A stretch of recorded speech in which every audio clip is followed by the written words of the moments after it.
नमस्कार.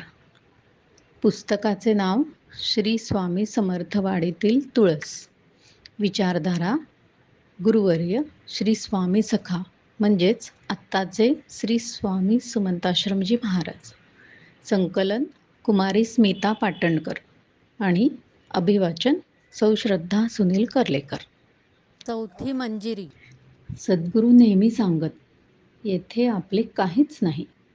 हृदयात असणारा आत्मा आपला आहे. म्हणून आपण विशालत्वाचा विचार केला पाहिजे. जवळच असणारे एखादे उंच झाड दाखवून प्रयत्न करावा. उंच पण इतके नको की आपल्यामध्ये व आकाशामध्ये 10 बोटांचे अंतर ठेवले पाहिजे. कृष्णानेही तेच केले. विश्वरूप दर्शन देताना 10 बोटांचे अंतर ठेवले. सद्गुरू म्हणाले, या झाडाचा जसा विस्तार झालेला आहे तसा आपला झाला पाहिजे. झाड जसे आपली फळे, फुले भेद न मानता सर्वांना देत असते, त्याप्रमाणे जे आपल्याकडे आहे ते द्यायला शिकले पाहिजे.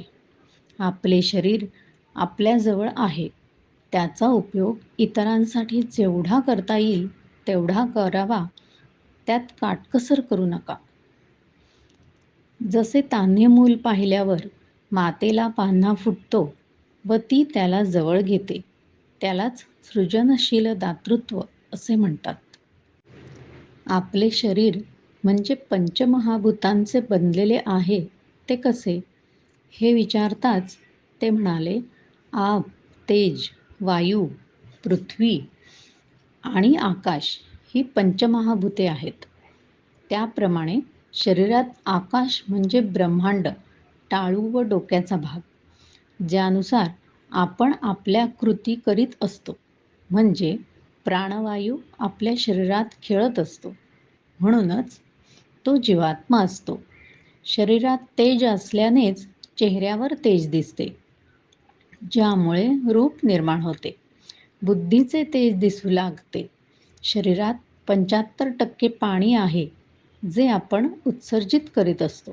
आणि पृथ्वी म्हणजे जेथे बीज रुजते, गर्भ म्हणजे पृथ्वी, नवनिर्मित होते ती पृथ्वी. अशा प्रकारे आपले शरीर देखील पंचमहाभूतांचे बनलेले आहे. धन्यवाद.